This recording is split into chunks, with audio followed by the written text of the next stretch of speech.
জুমার দিনে হযরত ওমর যখন খুতবা দিবেন, জুমার দিনে যখন খুতবা দেবেন, মসজিদের মেম্বরে দাঁড়িয়ে খুতবা দিচ্ছেন। মসজিদের মেম্বরে দাঁড়িয়ে যখন খুতবা দেন, এমন সময় মাঝখান থেকে একজন সাহাবী দাঁড়িয়ে বলতেছে, আমির আল মুমিনিন, আপনার খুতবা আমরা শুনবো না, আপনার খুতবা আমরা শুনবো না। ওমর ফারুক বললেন, আমার অপরাধ কি? সাহাবী বলতেছে, আপনার অপরাধ হলো আমাদেরকে খাটো পাঞ্জাবি দিয়ে আপনি লম্বা জুব্বা পরে খুতবা দিচ্ছেন, আমাদেরকে খাটো পাঞ্জাবি দিবেন। আপনি লম্বা জুব্বা কোথায় পাইলেন? যতক্ষণ না বলতে পারবেন ততক্ষণ আপনার খুতবা আমরা শুনব না। আপনারা বলেন, ওই সময় যদি মানুষের তৈরি রাষ্ট্র থাকতো, তাহলে যেই বেটা লোকমা দিছে ওর অবস্থা কি হতো? ওমর ফারুকের লোক নাই, অক ধরেই গণ ধোলাই দিয়ে হত্যা করতে। এই আমাদের রাষ্ট্রপতি খলিফার পাঞ্জাবি লম্বা হচ্ছে, তোর বাজলো কোন জায়গা? কিন্তু আইন চলতেছে কার? কি? আল্লাহর কোরআনের আইন চালু থাকার কারণে ওমর ফারুকের চোখ দিয়ে দর দর করে পানি পড়তেছে। কার ভয়ে? অর্ধ জাহানের খলিফা হযরত ওমরের সাহস কম না বেশি? ওমর ফারুক যে রাস্তা দেয়া যায়, ওই রাস্তা দিয়ে শয়তান 40 দিন যাইতে ভয় পায়। যে ওমর এক সময় ছিল সবচাইতে গরম, কিন্তু যেদিন থেকে মদিনার খলিফার দায়িত্ব পাইছে সেদিন থেকে তিনি হলেন সবচাইতে নরম। জোরে কোন সুবহানাল্লাহ। গায়ের জুব্বা লম্বা দেখে খুতবা বন্ধ করে, খুতবা মানে কি? বক্তব্য, বক্তব্য বন্ধ করে দিয়েছে। এমন সময় আব্দুল্লাহ ইবনে ওমর, ওমর ফারুকের সন্তান, 30 পারা কোরআনের হাফেজ, বলেন সুবহানাল্লাহ। একজন কোরআনের পড়নেওয়ালার কি গুরুত্ব আমার সভাপতি ভাই আপনাদের বুঝাই দিলেন। ওমর ফারুকের সন্তান 30 পারা কোরআনের হাফেজ। শুধু 30 পারা কোরআনের হাফেজ না, তিনি হাদিসেরও হাফেজ। সুবহানাল্লাহ। বাবার পাশে দাঁড়ায়া চোখের পানি নিয়ে বলতেছেন, রে নবীর সাহাবীরা, আমার বাবার জুব্বা লম্বা থেকে, পাঞ্জাবি লম্বা থেকে তোমরা খুতবা বন্ধ করে দিলে, কিন্তু আমার দিকে তাকায় দেখো, তোমরা খাটো পাঞ্জাবি হলো তো নতুন পোশাক পরেছ, কিন্তু আমার পরনে নতুন কোনো কাপড় নাই। এমন সময় ওসমান গনি, ওই সময় হযরত ওমর ফারুকের সময় ছিলেন অর্থমন্ত্রী। ওমর ফারুক যখন মদিনার খলিফা ছিলেন, ওই সময় অর্থমন্ত্রী ছিলেন ওসমান গনি। জোরে কান সুবহানাল্লাহ। ওসমান গনি দাঁড়িয়ে বলেন, আব্দুল্লাহ, আজকে জুমার দিনে সবাই নতুন পোশাক পরে নামাজ পড়তে আইছে, আর তুমি পুরাতন কাপড় কেন পরেছ? সবাই যখন নতুন পরেছে, তুমি পুরাতন কাপড় কেন পরলা? আব্দুল্লাহ চোখের পানি বের করে বলতেছে, রে নবীর সাহাবীরা, আমি যদি আজকে নতুন পোশাক পরতাম, তাহলে আমার বাবার জুব্বা লম্বা হতো না। তোমরা সবাই যখন ঘুমায় থাকো, আমার বাবা যেদিন থেকে মদিনার খলিফার দায়িত্ব পাইছে, আমার বাবার চোখে আর ঘুম নাই। এখান থেকে আল্লাহর কোরআন দিয়ে রাষ্ট্র চললে নেতারা ভালো হবে দায়িত্ব পাওয়ার পরে। আগে যাই থাক, কিন্তু দায়িত্ব পাওয়ার পরে তারা কি হবে? ভালো হবে। আর যতদিন আল্লাহর কোরআন চালু না হবে, ততদিন নেতারা ভালো হবে ভোটের আগে। ভোটের আগে নেতারা খুব ভালো হবে, কিন্তু ভোট পাওয়ার পরে নেতাকে আর খুঁজে পাওয়া যাবে না। এরকম অনেক নেতা আছে না নাই? জোরে করে আছে না নাই? ভোটের আগে গরিবের বন্ধু, সমাজসেবক, জনদরদি নেতা গাড়ি ব্রেক করে রাস্তার নামা ফকিরক সালাম দিবি। ফকির চারিদিকে তাকায় বলবে, বাবা কাকে সালাম দিলেন? বলে, আপনাকেই দিলাম, আমি তো ভিক্ষা করে খাই। বলে, ভোটের আগে আপনিও যা হামও তাই। নেতার চরিত্র দিকে মনে হবে এর চাইতে ভালো মানুষ দুনিয়াতে কেউ নাই। কিন্তু যেই নেতা ভোট পাইয়া চলে গেল, নেতার থাকবে না এলাকায়, ঢাকায় থাকে, মাঝে মধ্যে ভোটারের কাছে বেড়াবার আসে। চামচার অত্যাচারে গরিব মানুষেরা নেতার ধারতি যাওয়ার পারে না। ধরে কন ঠিক কিনা? কিন্তু আল্লাহর কোরআন দিয়ে যখন রাষ্ট্র চলবে, তখন নেতা রাস্তাতে গেলে শয়তান 40 দিন যাইতে ভয় পাবে। কিন্তু নেতা যখন খেলাফতের দায়িত্ব পাবে, তখন নেতা এত নরম হবে, সবাই ঘুম পাড়বে, আর নেতা চোরের মতন চুপি চুপি কে কোথায় কিভাবে আছে নিজের চোখে দেখবে। সুবহানাল্লাহ কর না কেন? হ্যাঁ, ওমর ফারুক এরকম দেখতেছেন, হঠাৎ দেখে মরুভূমির মধ্যে তাঁবু টাঙ্গায়া, তাঁবুর বাহিরে একজন পুরুষ মানুষ অস্থির হয়ে ঘুরতেছে। তাঁবুর বাহিরে একটা পুরুষ মানুষ অস্থির, কখনো দক্ষিণে যায়, কখনো উত্তরে যায়। উমর ফারুক চিন্তায় পড়ে গেলেন, পুরুষ মানুষ অস্থির হওয়া তো লক্ষণ ভালো না। জান্নাতের মধ্যেও মেয়ে মানুষ অস্থির হয়েছিল, যার নাম হলো হাওয়া। ধরে কোন ঠিক কিনা?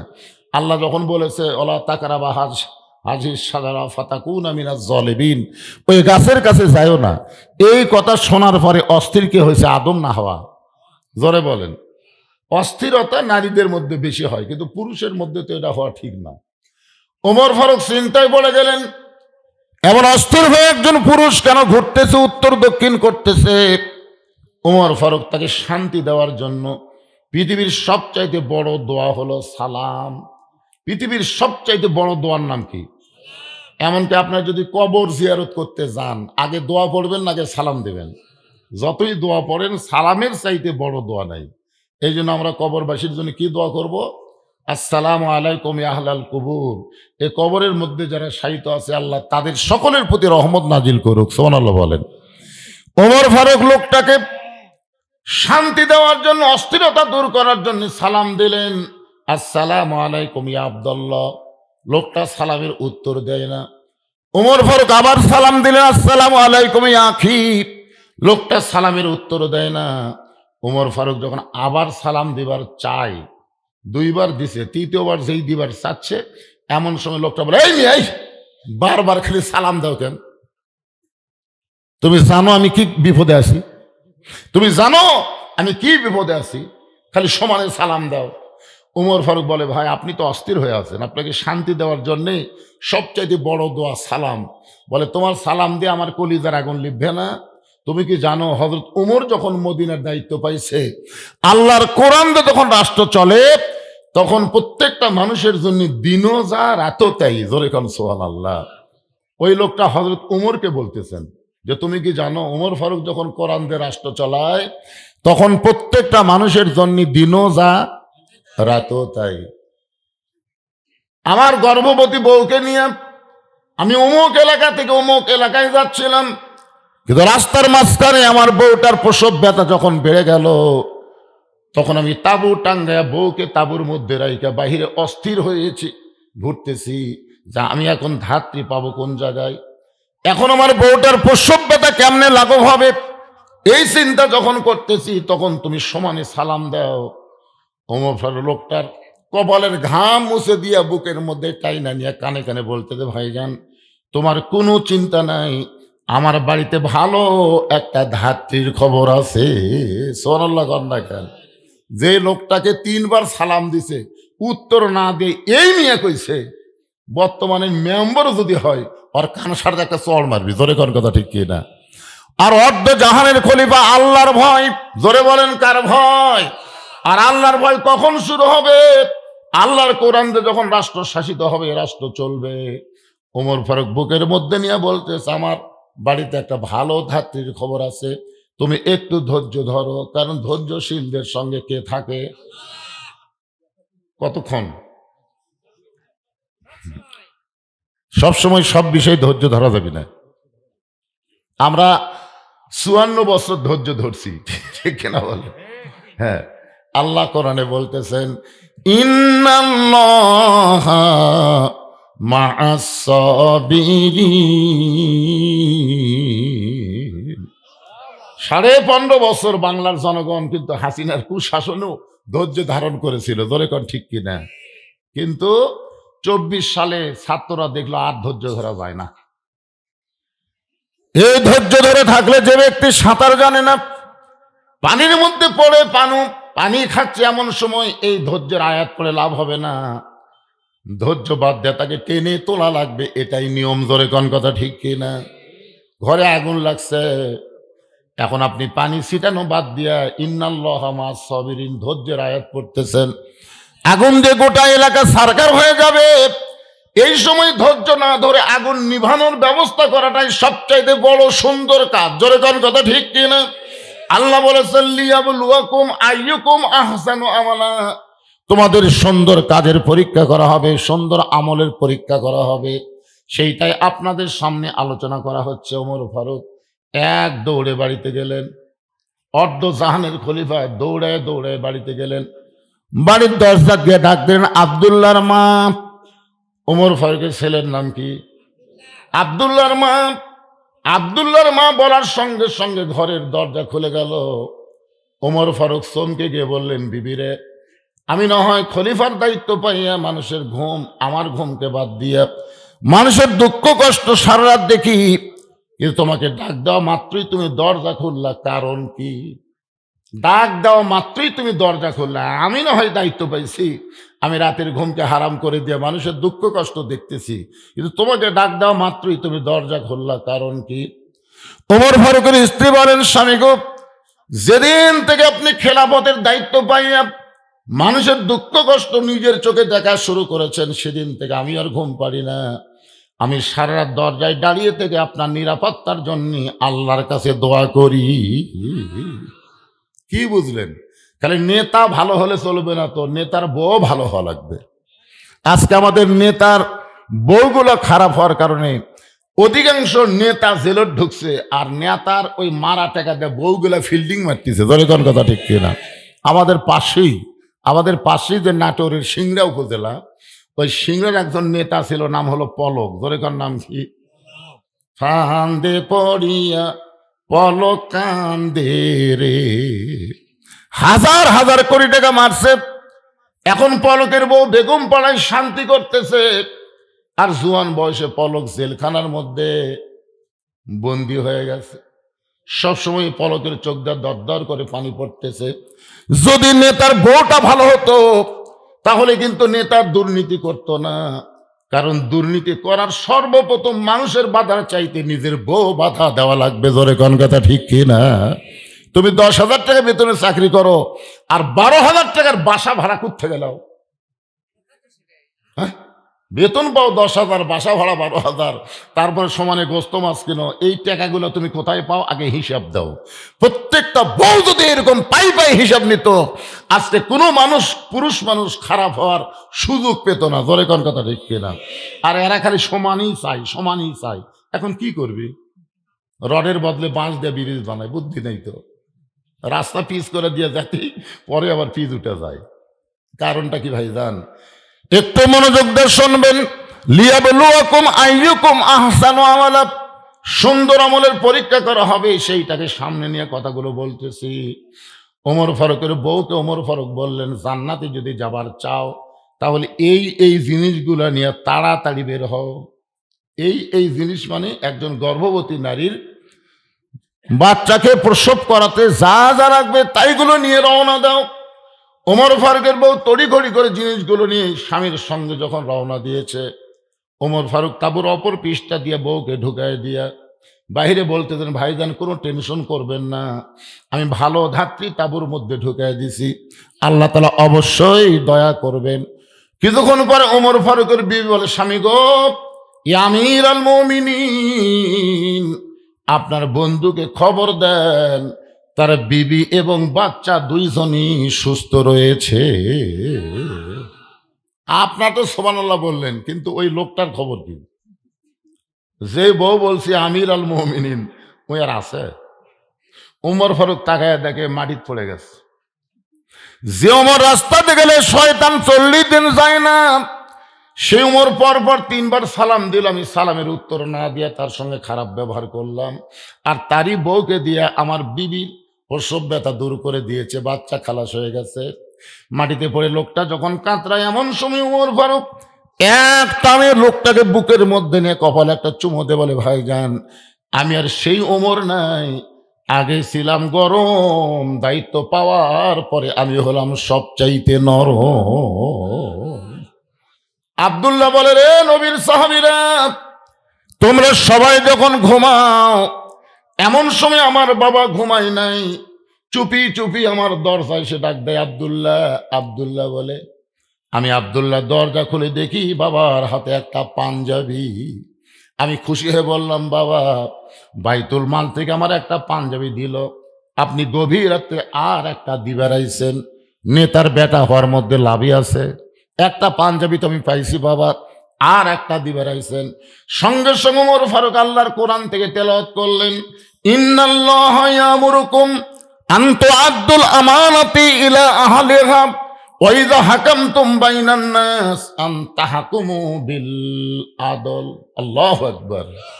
আব্দুল্লাহ, তুমি কি মনে করো তুমি বাইতুল মাল থেকে একটা পাঞ্জাবি পাইছো, আমি আর একটা তোমাকে দিবে রাইছি, এর নাম তাকওয়া না, এর নাম ইসলাম নয়। ওয়াইযা হাকামতুম বাইনান নাস আন তাহকুমু বিল আদল। মানুষের মধ্যে কাউকে যখন ক্ষমতা দেওয়া হয়, কাউকে যখন বিচারক বানানো হয়, সে নিজের ইচ্ছায় বিচার করবে না, বিচার করবে কার ইচ্ছায়? আদল এবং ইনসাফ সহকারে। আব্দুল্লাহ রে, এই পাঞ্জাবিটা আমার ভাগে পড়েছে, এখন তুমি বলো আব্দুল্লাহ, এই ছোট পাঞ্জাবি পরে আমি যদি খুতবা দেই তাহলে কেমন লাগে?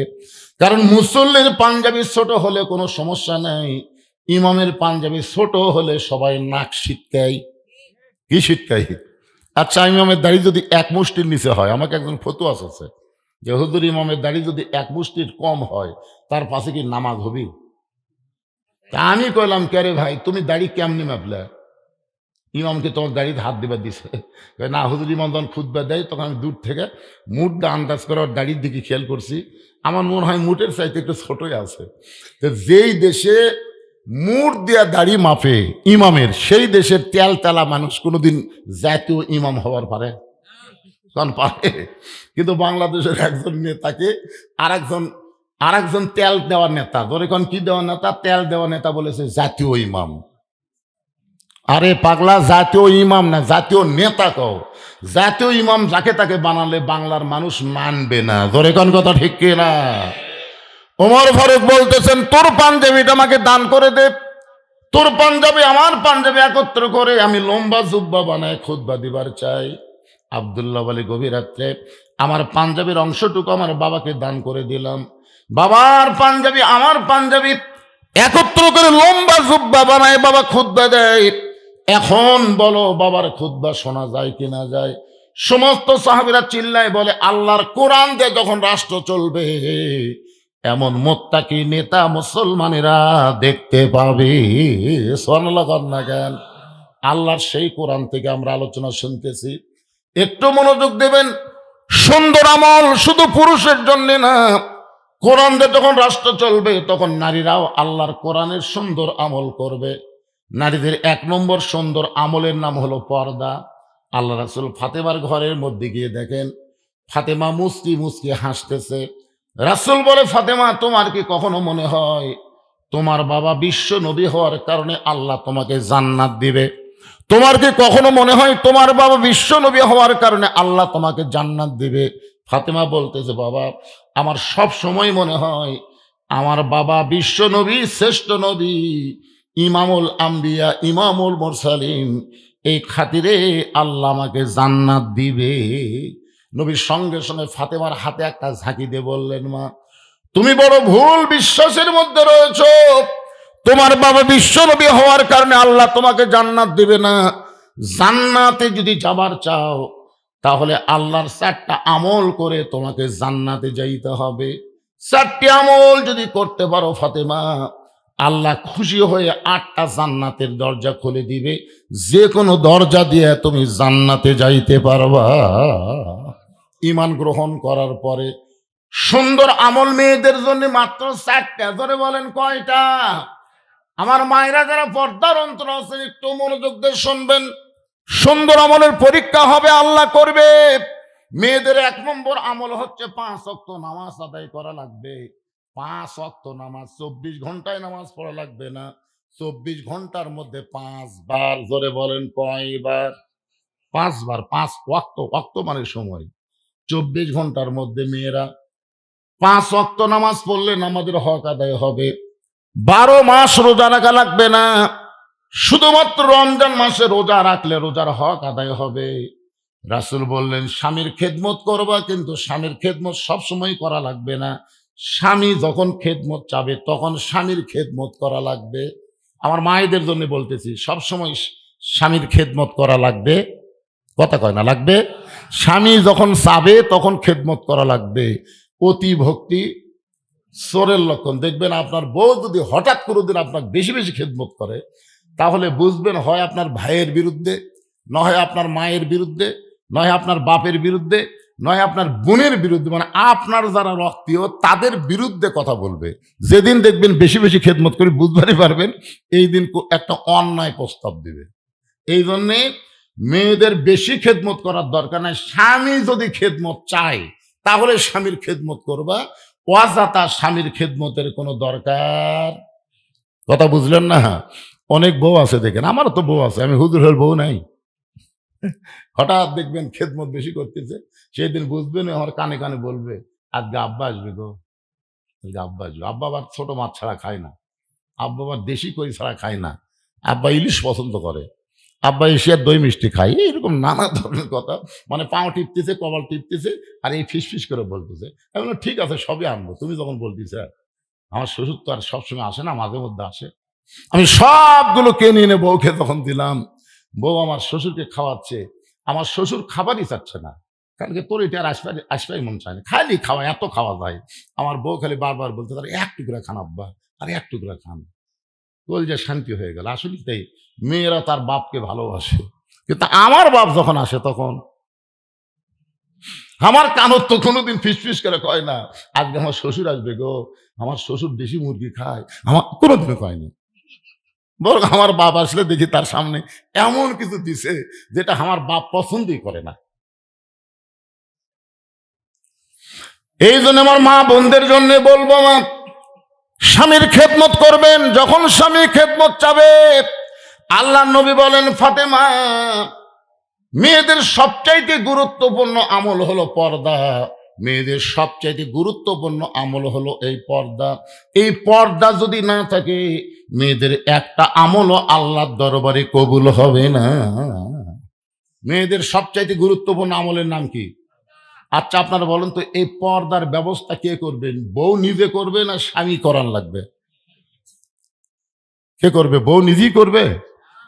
আজকে অনেক জায়গাত গেলে কয় হুজুর পর্দার ওয়াজ করবেন, হুজুর মেয়েরা পর্দার মধ্যে থাকে না, হুজুর পর্দার ওয়াজ করবেন।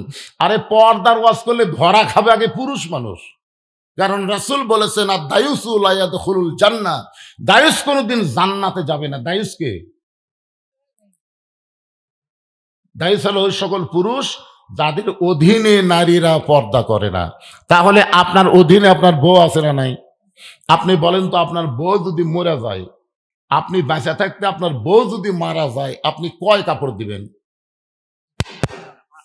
5টা দেওয়া লাগবে। কানে কর বলতেছেন কয়টা? তো মরে যদি 5টা কাপড় দেন, বেঁচে থাকতে কয়টা দেওয়া দরকার? আমি আমার মা বোনদের জন্য এবং আপনাদের জন্য বলতেছি, পুরুষের 3 কাপড়, মেয়েদের 5 কাপড়। পুরুষের মতোই কিন্তু মেয়েদেরকে 3 কাপড় পরার লাগে, আর 2টা কাপড় মেয়েদের 2 জায়গা বেশি দেওয়া লাগে। একটা হলো বুক বান মানে সিনা বান, আর একটা হলো মাথা বান। আপনারা বলেন তো, মরে গেলে যে মেয়েগুলার মাথা বান্ধা লাগে, সেই মেয়েগুলো যদি জীবিত অবস্থায় মাথার চুল বেচা খায় না, যদি বেচা খায়, তাহলে ওই স্বামীর কি হবে? কথা কন না কেন রে? আপনাকে এই এলাকাতে মেয়েরা চুল বেছে না? 1 কেজি চুলের দাম হলো 10,000 টাকা। তাহলে আপনারা চিন্তা করে দেখেন, যে মেয়ের মাথার চুল শুধুমাত্র স্বামী ছাড়া, লাড়িয়ে ছাড়া কেউ দেখতে পারবে না, বাপও পারবে। মেয়ে যদি যুবতী হয়, ওই মেয়ের মাথার চুল বাপও আর লাড়িয়ে ছাড়া দেখে পারবে না, ভাইও পারবে না, কেউ পারবে না। একজনই শুধু পারবে, সেই ব্যক্তি হলো তার স্বামী। স্বামী ছাড়া ওই বইয়ের চুল লাড়িয়ে ছাড়া কেউ দেখতে পারবি না। কিন্তু যারা চুল কিনতেছে, এরা কি করে কিনতেছে? তাহলে আপনার বউ যদি জীবিত অবস্থায় মাথার চুলি বেচা খায়, মরার পরে ওর মাথার কাপড় বান্ধা লাভ কি? আমার মায়েরা যারা পর্দার অন্তরে, একটু মনোযোগ দিয়ে শুনবেন। আল্লাহ রাসূল বললেন, ফাতেমা আনন্দ করো। তাহলে কান্নার কারণ কি? ফাতেমা বলে, স্বামী গো, আল্লাহ কি দোয়া কবুল করছে আপনি কি শুনবেন না? আলী বলে, ফাতেমা আল্লাহ তোমার কি দোয়া কবুল করলো? ফাতেমা বলতেছে, আমি সব সময় আল্লাহর কাছে দোয়া করতাম, আল্লাহ পর্দার মধ্যে আমার মৃত্যু দিও। আলী বলে, পাগলি রে, যে মেয়েটা সবসময় পর্দার মধ্যে থাকে তার তো পর্দার মধ্যেই মৃত্যু হবে। ফাতেমা বলে, এই দোয়াটা আল্লাহ আমার কবুল করেছে। আলী বলতেছে, তাহলে আনন্দ করো, পর্দার মধ্যে আল্লাহ মৃত্যু দিবে, তাহলে কেন কাঁদতেছো? ফাতেমা বলে, স্বামী গো, এই মৃত্যুটা কবে হবে এইটাকে আপনি শুনবেন না? আলী বলে, ফাতেমা, মরার খবর দুনিয়ার কেউ বলতে পারে না।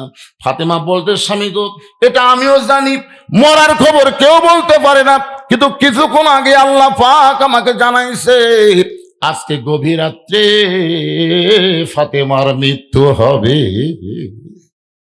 যেই মাত্র কইছে গভীর রাত্রে ফাতেমার মৃত্যু হবে, গাছের গোড়া কাটলে গাছটা যেমন পড়ে যায় তেমনি ঘরের মধ্যে হযরত আলী পড়ে গেলেন। দুই হাতে ফাতেমার চোখের পানি মুছে মুস্কি মুস্কি হেসে স্বামীর মাথাটা উরাতের উপরে নিয়ে কপালে একটা চুমা দিলেন। সুবহানাল্লাহ বলেন। যেই মানুষটা গভীর রাত্রে মৃত্যুবরণ করবে সেই মানুষটা স্বামীকে সান্ত্বনা দেওয়ার জন্য চোখের পানি মুছে মুস্কি মুস্কি হেসে স্বামীর কপালে চুমা দিয়ে বলেন, স্বামী গো, আপনি হলেন পৃথিবীর সবচাইতে বড় জ্ঞানী। আপনার বলেন তো পৃথিবীর সবচাইতে বড় জ্ঞানীর নাম কি? আরো জোরে। ফাতেমা বলেন, স্বামী গো, আপনি হলেন পৃথিবীর সবচাইতে বড় বীর। হযরত আলীর মতন কিয়ামত পর্যন্ত বড় বীর এই পৃথিবীতে আর কেউ হবে না। হযরত আলীর চাইতে বড় জ্ঞানী আর এই পৃথিবীতে কেউ আসবে না। বলে, স্বামী গো, বড় জ্ঞানী বড় বীর হয়ে বইয়ের মৃত্যুর খবর শুনে আপনি এমন ভাবে কেন পড়ে গেলেন? আপনি কি জানেন না এই দুনিয়া থাকার জায়গা না, এখানে আসলে যাইতে হবে। এটা কি সত্যি কথা না মিথ্যা কথা? তাহলে আমি যেই বলবো আসলে, আপনারা বলবেন যাইতে হবে। আসলে যাই বলতেছেন না, তাই থাকেন এই মিশা মায়ার দুনিয়া, থাকেন এটি থাকেন। আরে এখন নয় থাকতেছেন, খালি 80 বছর পার হোক, এই লাতিরে লাত্তা বের কি বুড়া মরে না কে? এই শালা বুড়া মরে না কে? আমি দেখছি যেগুলা বুড়া বেঁচে আছে একটা বুড়াও শান্তির নাই। যতদিন কামাই করবার পারবেন ততদিন আপনাকে আপনার আত্মীয় স্বজন বউ মেয়ে সবাই দয়া করবে। যেদিন থেকে আপনি খাবার শুরু করবেন কামাই ফুরে যাবে, সেদিন টাকালি মরলে মরে না কেন? এই মরে না কে? কথা কন না কেন? তাহলে আসলে যাইতে হবে, এই সত্যি কথা বলতে কাটটুটিত বাঁচতেছে, কাটটুটিত। আমি যেই বলবো আসলে আপনার সবাই জবান খুলে বলবেন যাইতে হবে। আসলে মিশে মায়ায় বন্দি থাইকা করলাম কত খেলা, পশ্চিমে তাকায়া দেখো তোমার ডুইবা গেছে বেলা। এক পলকের নাই ভরসা, এক পলকের নাই ভরসা, মিশে সকল আশা, কখন বুঝি দারুণ ঝড়ে ভাঙবে। রড বাইর করে থুছি, দুই কান্দের দিয়ে ফেরেশতা কয়, শয়তান উপর দিকে না তাকা নিচের দিকে তাকা, তোর জন্য 6 তালা না, তোর জন্য হলো নিচ তালা। বলে, কোন তালা? ভাই রে, দুনিয়ার মহব্বতের পাগল ভাই, রাস্তা দিয়ে যায় আর কই, এটা কার বাড়ি রে? এটা কার রে? রে পাগলা, ওটা থাকতে পারবো? 2-4 দিন থাকা যাবে, বসত বাড়ি। এই জন্য আব্দুল আলিম একটা গান গাইছে, তখন বুঝিনি কিন্তু এখন বুঝতেছি বুড়া হইয়া। এপারে তোর বসত বাড়ি, ওই পারে তোর বাসা, ভব দরিয়ায় পাড়ি দিতে কেমনে করলি আশা, এপারে তোর বসত বাড়ি, ওই পারে তোর বাসা। আমরা যারা এসেছি সবাই চলে যাব, কোথায়? বাড়িতে না কবরত? কারা কারা মৃত্যুকে বিশ্বাস করেন 2 হাত তুলে, একটা হাত তুলে আল্লাহকে দেখান তো ভাইজান। লিল্লাহি তাকবীর। আল্লাহ কবুল করুক, সবাই বলে আমিন। মরা লাগবেই, কিন্তু আয়াতের মধ্যে আমরা কি বলেছি? লা তামুতুন্না ইল্লা ওয়া আনতুম মুসলিমুন। মুসলমান না হয়ে আমরা কেউ মরবো না। এখন মুসলমান হয়ে মরতে গেলে কি লাগবে? এই বিষয়গুলো নিয়ে লিয়াবলুয়াকুম আইয়ুকুম আহসানু আমল আলোচনা করতেছি। ধারাবাহিকভাবে কথা বলতে বলতে পর্দার উপরে গিয়েছি ভাইজান। এমন সময়কে বলে, হুজুর আপনি যতক্ষণ ওয়াজ করেন কোনো সমস্যা নাই, আমাদের মসজিদের জন্য 5-10টা মিনিট একটু জনগণের কাছে হাত বাড়ায় দেন, কারণ মসজিদের উন্নয়ন কল্পে মাহফিল। এমন একটা ওয়াজ করছি আসলে যাইতে হবে, যাওয়াই যখন লাগবে মৃত্যু আমাদের সকলের সাথে সাথে আছে না নাই? তাহলে সবাই আমার সঙ্গে গুনগুন করে বলেন, কিন্তু যেদিন ডাক পড়িবে কবর মাঝে যাইতে, জোগাড় কিছু করছো বন্ধু তার মাঝে বিছাইতে। কিন্তু যেদিন মানে কোন দিন? যেদিন মানে কোন দিন? তাহলে পকেট থেকে 50 টাকা 100 টাকা করে বের করেন তো দেখি।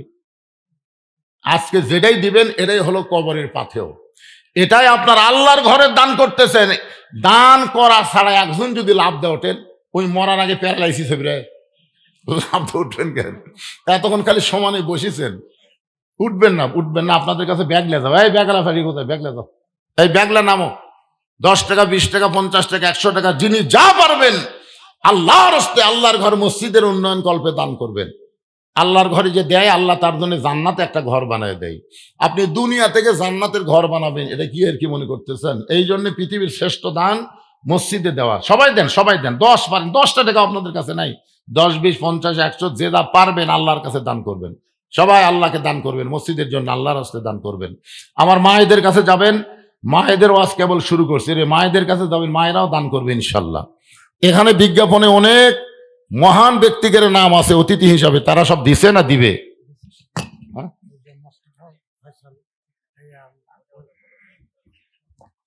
না এখন বলা হবে, ওনারা না থাকলে বলা দেবে। ওই যে মোশাররফ ভাই তখন কানে কানে বলে দিল যে প্রধান বক্তা বলবে, কিন্তু এখন বলা দেবে। প্রধান অতিথি 7টা জাহান্নাম হারাম করে 7,000 টাকা দিছে। আল্লাহ যেন 8টা জান্নাত দেয়, জোরে কেন আমিন। আর প্রধান মেহমান উল্টা করছেন নাকি?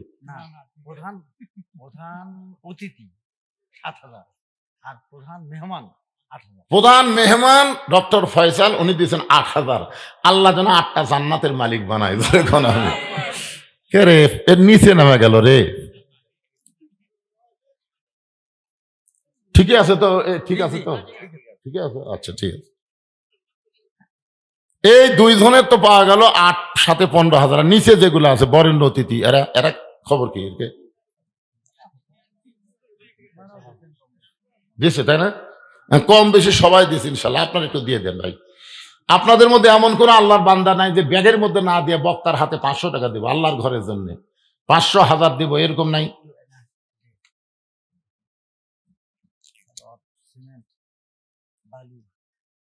রড সিমেন্ট বালু টাকা ইত্যাদি, ওরে বাবা, মসজিদের উন্নয়নে রড সিমেন্ট বালু টাকা। আপনারা জানেন মসজিদের উন্নয়নে বাহিরের এলাকা থেকে টাকা আদায় করে মসজিদ হবে না। এই গ্রামের যারা এই পাইকর পাঞ্জো পাড়া, এদেরকে রড সিমেন্ট দেওয়া লাগবে। এই গ্রামের যারা, প্রত্যেক গ্রামে গ্রামে একটা করে মসজিদ আছে না নাই? দরকার আছে না নাই? তাহলে তোমাদের গ্রামের মসজিদ তোমরাই বানাবা। বাহিরের লোকের টেকা দেয় মসজিদ বানানোর হাউস পালা থেকে।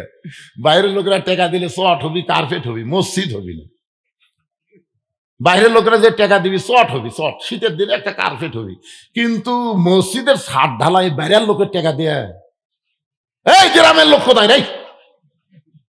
এই মসজিদের সভাপতিকে, মসজিদের সভাপতি, মসজিদের সভাপতি, সেক্রেটারি, কেশিয়ার, আপনারা পাই করে পাঞ্জুয়া পাড়ার কারা কারা আছেন হাত তোলেন তো? এই পাড়ার যারা, এই মসজিদের যারা মুসল্লি, তারা একটু হাত তোলেন তো, কয়জন আছেন? এ ভাই হাত তুলি দেওয়া লাগবে না রে, হাত তুললে কি হবে?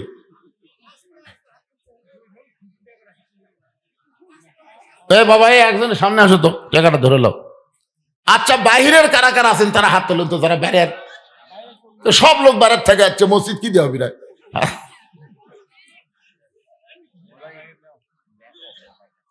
খাতা কলম নিয়ে লেখো, এখন লেখা শুরু করো। এই যে কয়েকজন হাত তুলছেন, আপনারা সিমেন্ট দেন তো দেখি, বলেন 5 বস্তা 10 বস্তা সিমেন্ট দেবেন। আপনার তো এই পাড়ার মসজিদেরই মুসল্লি, দেন। মসজিদ তো খুবই সুন্দর দেখলাম, আবার সিমেন্ট দিয়ে কি করবে এরা? ও দোতলা বানাবি রে, লোক আটতেছে না। ফজরের খবর কি? যেই নামাজ মসজিদে না পড়লে মুনাফি হবি, সেই নামাজ হলো ফজর আর এশা। এখন বলেন তো ফজর আর এশার খবর কি? লোক তো আটতেছে না, কি লোক রে? ফাওয়াইলুল লিল মুসাল্লিন আল্লাযীনা হুম আন সালাতিহিম সাহুন। যেদিন আল্লাহর কোরআনটা বাংলাদেশ চলবে, সেদিন থেকে জুমায় যেমন মুসল্লি হবে, ফজরেও তেমন মুসল্লি হবে। মানে জুমার দিনে যেমন মুসল্লি হবে, ফজরের নামাজে একই মুসল্লি হবে। তখন নামাজ বাদ দিয়ে পড়ার সুযোগ নাই, তখন নামাজ পড়া থাকবে না, নামাজ কায়েম হবে। জোরে কোন কথা ঠিক না? কায়েম মানে প্রতিষ্ঠা পাওয়া। এখানে যত মানুষ আপনারা আইছেন, সমস্ত মানুষ কাপড় পরে আইছেন, কারণ কাপড় পরাটা আমাদের দেশে কায়েম হয়ে গেছে। সবাই কাপড় পরে, কাপড় পরাটা সমাজের মধ্যে কায়েম হয়ে গেছে। আপনারা বলেন তো, আপনাদের মধ্যে একটা ন্যাংটা মানুষ, উলঙ্গ মানুষ যদি কেউ আসে, আপনারা কে কাছে বসাবেন? এই ন্যাংটা মানুষও কে বসাবেন কাছে? হয় তাড়ায় দিবেন, না হয় কাপড় পরাবেন, যে কোনো একটা করা লাগবে। জোরে কোন ঠিক কিনা? যেদিন বাংলাদেশে নামাজ কায়েম হবে, সেদিন বেনামাজিকে ন্যাংটার মতন মনে হবে, ন্যাংটা। এখন যারা নামাজ পড়ে না, ন্যাংটা মনে হয়? মনে হয় না। কারণ কি? নামাজ কায়েম হয়নি। আল্লাযীনা ইম্মাক্কান্নাহুম ফিল আরদ, মুসলমানের মধ্যে কাউকে যখন ক্ষমতার চেয়ার দেওয়া হবে, ক্ষমতার চেয়ার পাওয়ার সাথে সাথে তার এক নম্বর দায়িত্ব হলো আকামুস সালাত, নামাজ কায়েম করা। জোরে বলেন, কি কায়েম করা? মসজিদের উন্নয়ন করা। শুধু উন্নয়ন করা না, নামাজের মুসল্লি কালেকশন করা। আমি এই পাই করে পাঞ্জোয়ারা পাইদে ভাইদের বলবো, আপনারা যারা এখানে উপস্থিত আছেন, আপনাদের মধ্যে দু একজন হাত তুলে বলেন না, হুজুর দোতলা করার জন্য আমি 1000 ইট দিব, আমি 10 বছর সিমেন্ট দেবো, বলেন। লগত না হোক, বাকি তো খাতা কলম তো বাকির জন্যই।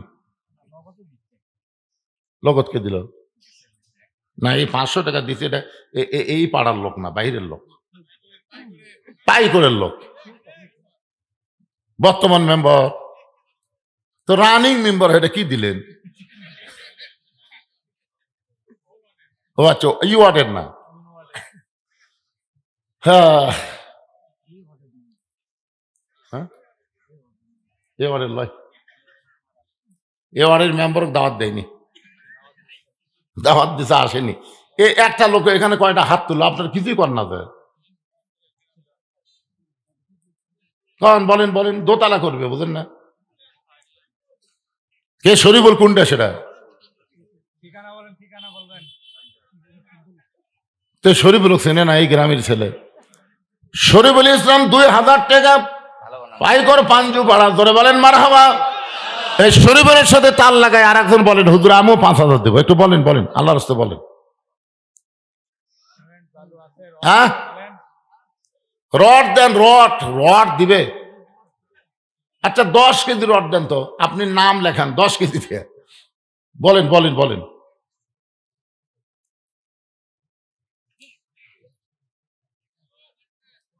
তোমরা আদায়ের মাহফিল করবে মাগরিবের সময়, এটা আদায়ের ওয়াজ। এই গামছার মধ্যে যা হয়েছে, ব্যাগের মধ্যে হয়েছে, মায়েদের মধ্যে আদায় করেন, জিকির করেন। আমি বাদ বাকি কথা বলে এখান থেকে বিদায় হবে। একটু জিকির করেন, লা ইলাহা ইল্লাল্লাহ, জোরে লা ইলাহা, লা ইলাহা ইল্লাল্লাহু মুহাম্মাদুর রাসূলুল্লাহ সাল্লাল্লাহু আলাইহি ওয়াসাল্লাম। এই মসজিদ হলো রাস্তার সাইডে, রাস্তার ধারত না। একজন আদায়কারী রাস্তায় বসে দিবেন।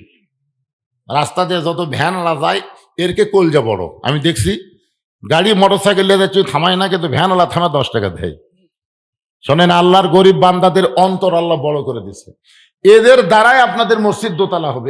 এই মাইক বসে দেয় কি রে, পায়ে করে পাঞ্জু বাড়ার একজন লোক খালি 2000 টাকা দেয়, চুপ মারা গেল, বাদ বাকি কথাই কয় না। দোতলা এমনি এমনি হবে। হযরত আলী বললেন, ফাতেমা, আল্লাহ তাআলা তোমার দোয়া কবুল করেছে।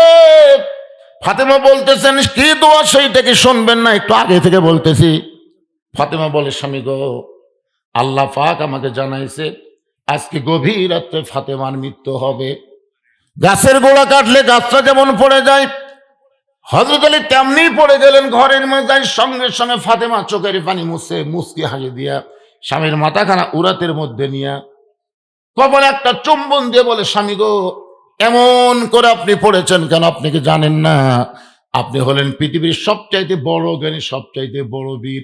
এই দুনিয়া থাকার জায়গা না, এখানে আসলে যাইতে হবে। এখানে আসলে আমিও চলে যাব আজকে রাতে, আপনিও যাবেন। এই দুনিয়া থাকার জায়গা না, সবাইকে যাইতে হবে। কিন্তু ওগো স্বামী, আমি চলে যাওয়ার পর আমার 3টা চাওয়া আপনাকে পুরা করা লাগবে। 1 নম্বর চাহিদা হলো রাতের অন্ধকারেই আমাকে দাফন করবেন। রাতের অন্ধকারে আমার মৃত্যু হবে, আর দিনের আলোতে যদি আমার কবর দেন, আমার পর্দার খেলাপ হয়ে যায়। মায়েরা শোনেন, মেয়ে মানুষ ফাতেমা কেমন পর্দা করে, যে দিনের আলোতে যদি আমার কবর দেন, আমার পর্দার খেলাপ হবে। দুনিয়ার সমস্ত মানুষ জানবে ফাতেমার কবর যদি এত বড় হয়, তাহলে ফাতেমা না জেনে এত বড় লম্বা। আমার 2 নম্বর চাহিদা হলো আমার কোনো জানাজার ব্যবস্থা করবেন না। বাংলাদেশের এক নেত্রীর জানাজায় 20 লক্ষ মানুষ হয়েছে, এতে আমরা সবাই খুশি হয়ে গেছি। কিন্তু আপনি বলেন তো, জান্নাতি নারীদের নেত্রী ফাতেমা কি বলতেছে, আমার কোনো জানাজার ব্যবস্থা আপনি করবেন না। কারণ হাজার হাজার মানুষ জানাজায় যদি ফাতেমার জন্য দোয়া করে, আর আপনি যদি বলেন আমার ফাতেমা ভালো না, ওই হাজার মানুষের দোয়া দিয়ে ফাতেমার 1 তিল পরিমাণ লাভ হবে না। আর দুনিয়ার তামাম মানুষ যদি বলে ফাতেমা খারাপ, আর আপনি স্বামী যদি বলেন ফাতেমা ভালো, এক স্বামীর কথাতেই ফাতেমার 8টা জান্নাতের দরজা আল্লাহ খুলে দিল। তাহলে বউ ভালো হওয়া লাগবে কার কাছে? এ কথা বলেন, কার কাছে? আমার 3 নম্বর চাওয়া হলো আমার লাশটা খাটনিতে তুলবেন না। কারণ আমি ফাতেমা হিসাব করে দেখলাম বর্তমানে আমার খাটনি কান্দে নেওয়ার 4 জন পুরুষ দুনিয়াতে নাই। যে কোনো পুরুষ মেয়ে মানুষের খাটনি কান্দে নিবার পারবি? আবেগে ইসলাম চলে না ভাই, আবেগে ইসলাম চলে। হ্যাঁ, যে কোনো পুরুষ মেয়ে মানুষের খাটনি কান্দে নিবার পারবে না। আমি যত বড়ই হুজুর হই, ওই মেয়েটার সাথে যদি আমি মোহরেম হই, তাহলে চলবে। কিন্তু গায়ের মোহরেম হলে যত বড়ই পীর সাহেব হোক, কাম হবে? আচ্ছা, মুরিদের বইয়ের খাটনি পীর সাহেব কান্দত লিবার পারবে? চাচাতো বোনের খাটনি চাচাতো ভাই কান্দে লিবার পারবে? শালির খাটনি, শালির লাশের খাটনি দুলা ভাই লিবার পারবে? তাহলে না না, তো ঠিকই বলতেছেন। আর ফেসবুকে পোস্ট করছেন উমুক হুজুর খাটনি কান্দত লিল। কি আবেগে ইসলাম চলে না, ইসলাম বিবেক দিয়ে চলতে হবে, আল্লাহর কোরআন নবীর হাদিস অনুসারে। জোরে কোন কথা ঠিক কিনা? ফাতেমা বললেন আমার খাটনি 4 জন কান্দে নিবে, এমন 4 জন পুরুষ আমি খুঁজে পাচ্ছি না। আমার বাবা যদি দুনিয়াতে জীবিত থাকতো, মরা মেয়ের লাশের খাটনি বাবা কান্দে নিবার পারত। কিন্তু আমার বাবা 6 মাস আগে দুনিয়া থেকে বিদায় হয়ে গেছে। আমার হাসান হোসেন যদি বড় হইতো, মায়ের লাশের খাটনি কান্দে নিবার পারত। কিন্তু এরা এত ছোট, মায়ের খাটনি কান্দে নিবার পারবে না। ওগো স্বামী, জান্নাতুল বাকির পূর্ব কোণায় সবুজ রঙের একটা বাতি জ্বলবে, ওই বাতি বরাবর আমাকে দাফন করবেন। আপনার একান্ত বন্ধু যদি কেউ তাকে দুনিয়ায়, কারণ নিজের বইয়ের কবর স্বামীর করতে বড় কষ্ট হবে, তাকে বলে দিবেন সে যেন গোপনে কবরটা খনন করে দেয়, কবরটার কথা যেন দুনিয়ার কোনো মানুষকে না জানায়। ওই মানুষটার নাম হলো আবু যর গিফারি, নবীর সাহাবী আবু যর গিফারি। গভীর রাত্রে কবর খনন করতে করতে এক সময় হঠাৎ আবেগে, বিবেক না আবেগে বলে ফেলেছে, কবর রে, তুই কি জানিস রে কবর দিনের বেলা কবর না করে এই রাতের বেলা কবর খনন করতেছি, কারণ একটাই, এমন একজন মহিষী নারীকে দাফন করা হবে, সে পর্দানিশী, সে দুনিয়ার সাধারণ কোনো মেয়ে না। আল্লাহ নবীর মেয়ে হওয়ার পরেও নবী তাকে মায়ের মতন ভালোবেসেছে। সাল্লাল্লাহু আলাইহি ওয়াসাল্লাম। একদিন আল্লাহ নবী বললেন, সাহাবীরা তোমরা কি জানো আল্লাহ আমাকে 3টা মেয়ে দিছে। আল্লাহ আমাকে 3টা মেয়ে দান করেছে। আমার বড় মেয়ের নাম হলো জয়নাব, আমার মেজো মেয়ের নাম হলো রোকেয়া, আমার 3য় মেয়ের নাম হলো কুলসুমা। নবী যখন 3টা মেয়ের নাম বারবার বলতেছে, ওই সময় নবীর কাছে নবীর 2 নাতি বসে আছে, একটা হলো হাসান, একটা হলো হোসাইন। নবী বলেন, সাহাবীরা রে তোমরা কি জানো আমার বড় মেয়ের নাম হলো জয়নাব, আমার মেজো মেয়ের নাম হলো রোকেয়া, আমার আর একটা মেয়ের নাম হলো কুলসুমা। 3-4 বার যখন একই কথা বলতে, সঙ্গে সঙ্গে হাসান আর হোসেন বলে, ভাইজান এইখানে আমরা আর 2 ভাই থাকবো না। আমাদের মা গরিব বলে, না না, মেয়ে বলে স্বীকার করে না, মেয়ে বলে স্বীকার করে না, আমরা 2 ভাই থাকবো না। এই বলে হাসান হোসেন যখন যাবার চায়, আল্লাহ নবী দুইজনকে বুকের মধ্যে নিয়ে বলে, হাসান হোসাইন রে, তোদের মা ফাতেমা আমার মেয়ে না, তোদের মা ফাতেমা হইল আমার মা। সাহাবীরা বললেন, ইয়া রাসূলুল্লাহ, আমরা সবাই জানি ফাতেমা হলো আপনার সবচাইতে ছোট মেয়ে, এই ছোট মেয়ে ফাতেমা মা কেমনে হয়? রাসূল বললেন, তাহলে শোনো, ওই তাইফের ময়দান থেকে আহত অবস্থায় আমি যখন মক্কায় ফিরে আসলাম, আমার জয়নাব, আমার রুকিয়া, আমার কুলসুম, ওরা তিন বোন ঘরের মধ্যে ঢুকে বলতেছে, বাবা তাইফবাসী এত কষ্ট দিল, এই কষ্ট আপনি কেমনে সহ্য করবেন? মেয়েরা যেমন কথা বলে তেমন কথা বলে আমার তিনটা মেয়ে যখন চলে যায়, এমন সময় আমার কলিজার টুকরা ছোট মেয়ে ফাতেমা ঘরের মধ্যে ঢুকে বলে, বাবা এই কষ্ট আমি কেমনে সহ্য করব? বাবা আপনার গায়ে ওরা পাথর মারছে, কিন্তু আপনার দেহের ক্ষত দেখে আমার কলিজা দিয়া রক্ত ঝরতেছে। রাসূল বলেন, সাহাবীরা রে, ওই তিনটা মেয়ে বলেছে আপনি কেমনে সহ্য করবেন, আর ফাতেমা বলতেছে আমি কেমনে কষ্ট সহ্য করব, আমাকে গোসল করায়া ওই ফাতেমার নরম আঙ্গুলের মধ্যে জয়তুনের তেল গরম করে আমার ক্ষতস্থানে যখন মালিশ করে দেয়, আমি নবী কখন যেন ঘুমায় গেছি, ওই ফাতেমার উরাতে বালিশ বানায়া আমি এক সময় ঘুম থেকে চেতন পায়ে দেখি ওই ফাতেমার চোখের পানি আমার চোখের মধ্যে পড়ে গেছে। যার কারণে চেতন পেয়ে বললাম, ফাতেমা তুই এমন করে কেন কান্দিস মা, তুই কেন কান্দিস মা? ফাতেমা বলতেছে, বাবা ঘুমের মধ্যে আপনি মা বলে আমার হাতটা চাইপা ধরছেন, এখন পর্যন্ত আমার হাতটা যে আপনি ছাড়েন না। রাসূল বলে, ফাতেমা রে, আমি ঘুমের স্বপ্নে আমার মা আমিনাকে দেখছিলাম, আর মা আমিনাকে দেখার পরে যখন বলছি মা তোমাকে যাবার দিব না, ওই সময় তোর হাতটা চাইপা ধরছি, তার মানে বোঝা গেল তুই শুধু আমার মেয়ে না, তোর মধ্যে দরদে রয়েছে আমার মা আমিনা। আবু যার গিফার বলে, কবর তোর মধ্যে এমন একজন নারীকে শোয়ানো হবে যার স্বামী হলো আসাদুল্লাহিল গালিব। এ কবর, খবরদার বেয়াদবি করিস না। কোদালটা কবর খুঁড়তে খুঁড়তে এক সময় আবেগে বলে ফেলেছে, কবর রে, তোর মধ্যে এমন একজন মাকে দাফন করা হবে যার দুইটা সন্তান হলো জান্নাতি যুবকদের সর্দার, খবরদার কবর বেয়াদবি করিস না। এই কথা বলে আবার যখন কোদাল মারতে চায়, এমন সময় কবরের মধ্য থেকে আওয়াজ আসতেছে, আবু যর, এই কবরকে সাবধান না করে বরং যারা এই কবরের মধ্যে আসবে তাদেরকে সাবধান করে দিও। আমি কবর কার মা, কার মেয়ে, কার বিবি এইটা দেখব না, আমি কবর দেখব আমল যদি ভালো হয়, লিয়াবলুয়াকুম আইয়ুকুম আহসানু আমালা, যে সুন্দর আমলের পরীক্ষা করা হবে, আমল যদি সুন্দর হয় কবর তার জন্য জান্নাতের বাগান হয়ে যাবে, আর আমল যদি খারাপ হয় কবর তার জন্য জাহান্নামের গর্ত হয়ে যাবে। আমরা সবাই কবরে যাব ভাইজান। আমরা পুরুষ মানুষ যারা এখানে আছি, আমাদের সবচাইতে এক নম্বর আমল হলো নামাজ। জোরে বলেন, এক নম্বর আমল কি?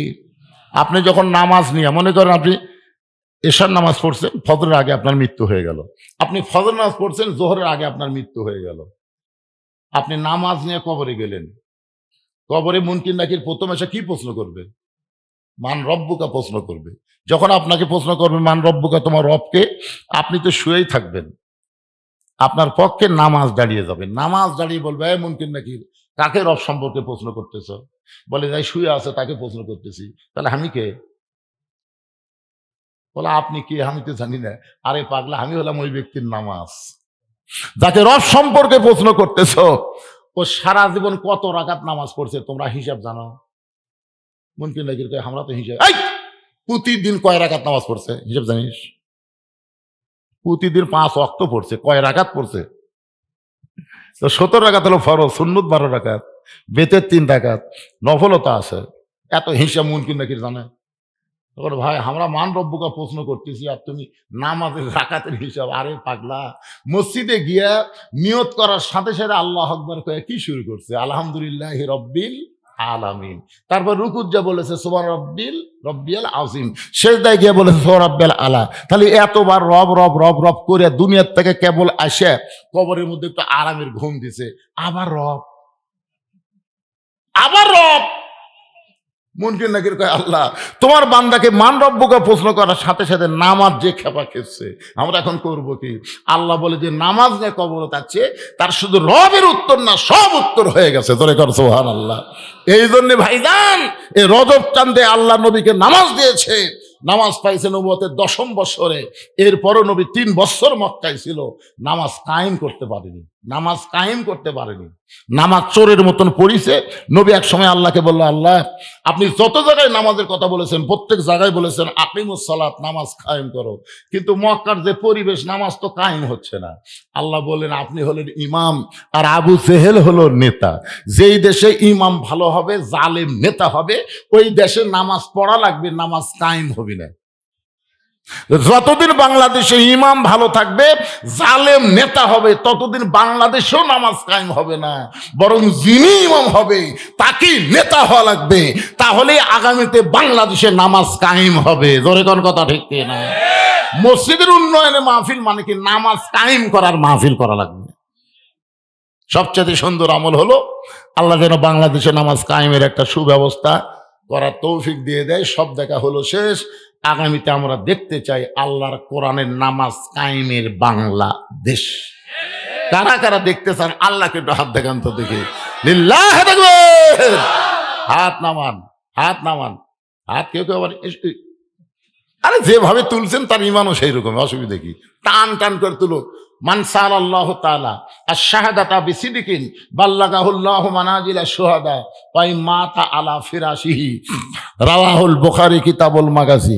আল্লাহ রাসূল বলেন কোন ব্যক্তি যদি চায় আল্লাহর কোরআনের বিজয়, এই কোরআনের বিজয় নামাজের কায়েমের বিল পাস করতে গেলে প্রয়োজন হলে জীবন দিয়ে শহীদ হব, এরকম নিয়ত যদি কেউ করে, তারপরেও ওই মাতা আলা ফিরাশিহি, সে যদি নিজের বিছনায়ও মারা যায়, বাল্লাগাহুল্লাহু মানাজিলা শুহাদা, হাসরের ময়দানে আল্লাহ তাকে শহীদদের কাতারে দাঁড় করায়া দিবে। তাহলে আমরা নামাজ কায়েমের জন্য আল্লাহর কোরআনের রাষ্ট্র চাই। হাত তুলে আল্লাহকে দেখালাম, আমাকে নিয়তের কথা আল্লাহ জানালাম। জোরে কোন কথা দেখতে, এখন আল্লাহ যা করবি তাই, আমাকে করার কিছু আছে ভাই? যদি আল্লাহ কয় আরো 10 বছর পরে হবে, আরো 15 বছর পরে হোক, আমাদের চেষ্টা থাকবে। ধরে কথা চেষ্টা থাকা লাগবে না, আমাদের চেষ্টা থাকবে। এরকম মনে করেন না এই বছরে হয়ে যাবে, একটা আশা করতে পারি। আশা করতে তার দোষ নাই, আশা করতে কোন দোষ আছে? নিয়ত করি, আশা করি আল্লাহ কবুল করুক। ভাই আমার তো আগেই বক্তব্য দিচ্ছে, এখন মোনাজাত হবে। এশার নামাজের আযান অনেক আগেই হয়ে গেছে। মোনাজাতের পরে ইনশাল্লাহ আপনারা সকলে নামাজ পড়বেন। আল্লাহুম্মা আমিন। আল্লাহুম্মা আনতাস সালাম ওয়া মিনকাস সালাম, তাবারাকতা ইয়া যাল জালালি ওয়াল ইকরাম। আয় আল্লাহ তাআলা পাইকর পাঞ্জুয়া পাড়া জামি মসজিদকে কেন্দ্র করে আজকের এই জান্নাতের বাগান লাগছে। আল্লাহ যারা কষ্ট করে মেহনত করে এত সুন্দর আয়োজন করলো, তাদের সকলের আমলকে তুমি সুন্দর করে দাও আল্লাহ। আয় আল্লাহ তাআলা এই মসজিদকে কিয়ামত পর্যন্ত কবুল করো।